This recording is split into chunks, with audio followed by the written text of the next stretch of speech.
Doctor BR Ambedkar Konaseema జిల్లాలో పర్యావరణ సమతుల్యత కోసం మొక్కలు పెంచడం ప్రతి ఒక్కరి బాధ్యత అని ఎమ్మెల్యే దట్ల సుబ్బారాజు అన్నారు. గత వైకాపా పాలనలో ఆ పార్టీ అధినేత పర్యటన వస్తే చాలు పచ్చని చెట్లు నరికివేశారు. చెట్లు పెంపకం ఆవశ్యకత తెలిసి నేడు ముఖ్యమంత్రి చంద్రబాబు, ఉప ముఖ్యమంత్రి పవన్ కళ్యాణ్లు రాష్ట్ర వ్యాప్తంగా అందరినీ భాగస్వాములు చేస్తూ వన మహోత్సవ కార్యక్రమం చేపట్టారు.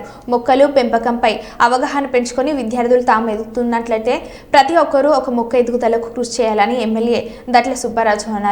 మామిడివరం ప్రభుత్వ బాలికల ఉన్నత పాఠశాలలో కూటమి నాయకులు అధికారులతో కలిసి మొక్కలు నాటిన ఎమ్మెల్యే దట్ల సుబ్బారాజు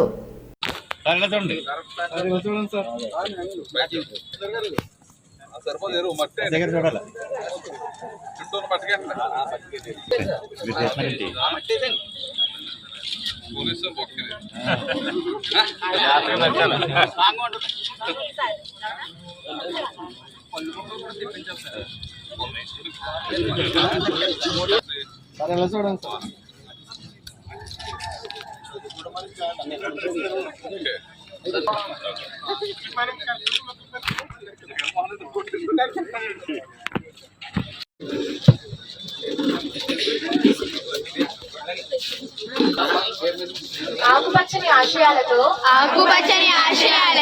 ఆంధ్రప్రదేశ్ అభివృద్ధికి తోడ్పడతానని పచ్చని చెట్టే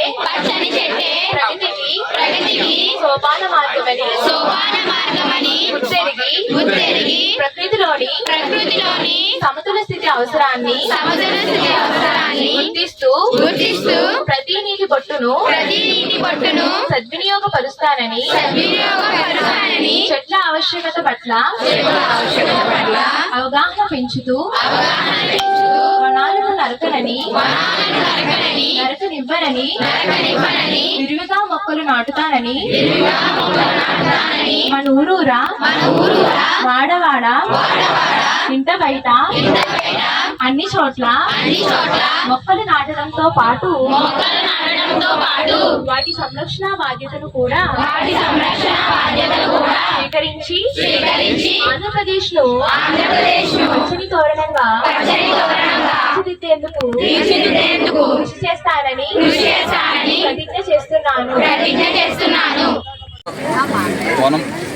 వన మహోత్సవ కార్యక్రమం రాష్ట్ర వ్యాప్తంగా మన ముఖ్యమంత్రి చంద్రబాబు నాయుడు గారు, ఉప ముఖ్యమంత్రి పవన్ కళ్యాణ్ గారు ఎంతో ప్రతిష్టాత్మకంగా మరి ప్రతి ఊర్లోని, ప్రతి గ్రామంలో, ప్రతి హై స్కూల్లో, ప్రతి గవర్నమెంట్ బిల్డింగ్ అన్నింటి దగ్గర కూడా వనాలు పాతి మన వాతావరణాన్ని పరిరక్షించుకోవాలి, పచ్చని హరిత ఆంధ్రప్రదేశ్గా తీర్చిదిద్దాలని చెప్పి ఒక సంకల్పంతో ఇవాళ రాష్ట్ర వ్యాప్తంగా మరి పెద్ద ఎత్తున ప్రతి గ్రామంలో ఒక ఉద్యమంలో ఈ కార్యక్రమం చేయడం చాలా సంతోషకరం.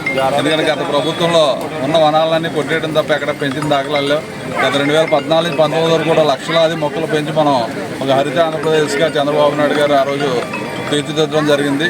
మరి గడిచిన 5 సంవత్సరాల్లో కూడా ఎక్కడా కూడా పర్యావరణాన్ని పట్టించుకోవడం కానీ ఎక్కడా కూడా అన్ని వ్యవస్థలని నాశనం చేశారు. కాబట్టి మళ్ళీ మన ఆంధ్రప్రదేశ్ని రక్షించుకోవాలనే ఉద్దేశంతో పెద్ద ఎత్తున వన మహోత్సవం, అదేవిధంగా ఫారెస్ట్ ఆఫీసర్స్ అందరినీ కూడా పెద్ద ఎత్తున నర్సరీల ద్వారా మొక్కలు ఇచ్చి ఆ ప్రతి గ్రామాన్ని కూడా ఒక హరిత గ్రామాల్లో తీర్చిదిద్దాలి, పచ్చని ఆంధ్రప్రదేశ్లో తీర్చిదిద్దాలని చెప్పి ఒక మంచి సంకల్పంతో పవన్ కళ్యాణ్ గారు, చంద్రబాబు నాయుడు గారు తీసుకున్నారు. కాబట్టి దాంట్లో భాగంగా మన ముమ్మడివారి నియోజకవర్గం హెడ్ క్వార్టర్ అయిన మరి మహిళా పాఠశాలలో మనం ఇక్కడ ముమ్మడివారిలో ఈ మొక్కలు పాతడం జరిగింది. దాంట్లో మా ప్రజాప్రతినిధులు, అదేవిధంగా స్కూల్ పిల్లలు, మరి స్కూల్ టీచర్స్, పాత్రికేయులు, పోలీసు వారు అందరూ కూడా పాల్పంచుకుని ఒక ఉద్యమంలో ఈ కార్యక్రమం చేపట్టాం. కాబట్టి తప్పనిసరిగా మన ఆంధ్రప్రదేశ్లో ప్రతి ఒక్కరూ కూడా మొక్కలను సంరక్షించాలి. ప్రతి ఒక్కరూ ఒక్కొక్క మొక్క అయినా పాతి మన ఆంధ్రప్రదేశ్ని ఒక పర్యావరణాన్ని కాపాడుకోవాల్సిన బాధ్యత ప్రతి పౌరుడి మీద ఉంది. కాబట్టి అందరూ కూడా మొక్కలు పెంచి మన గ్రీన్ ఆంధ్రప్రదేశ్గా చేయాలని కోరిక.